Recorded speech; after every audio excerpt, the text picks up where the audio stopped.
সিজদায় গেছি, পায়ের নিচে জায়নামাজ, তাও গরম মানে না। তার নিচে দিয়েছি জুতা, তারপরেও গরম মানে না।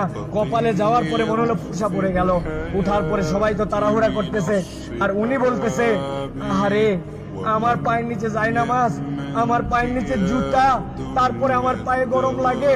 আর আমার নবীর সাহাবীদেরকে কালেমা গ্রহণ করার জন্য এই পাথরের মধ্যে চিট করে শুয়ে রেখে বুকের উপরে পাথর জমাই দিয়েছে।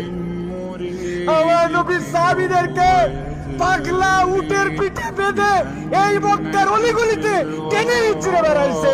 এই জায়গাতে তাদের বুকের উপরে পাথর চাপায় আগুনের মধ্যে দিয়ে দিছে। তাদের রক্তের বিনিময়ে ইসলাম পাইছি। আজকে আমি 2 রাকাত নামাজে পায়ের গোড়ালি গরম হয়ে যাচ্ছে জন্য কষ্ট হয়, এসিটা একটু কম ঠান্ডা মারে জন্য কষ্ট হয়, আমার মাথার উপরে যদি একটু খালি সুন্দর ছাতা না থাকে কষ্ট হয়। আমার নবী, আমার সাহাবীরা কি কষ্ট করছে, এটা ফিলিংসের সফর, হজের সফর, অনুভূতির সফর।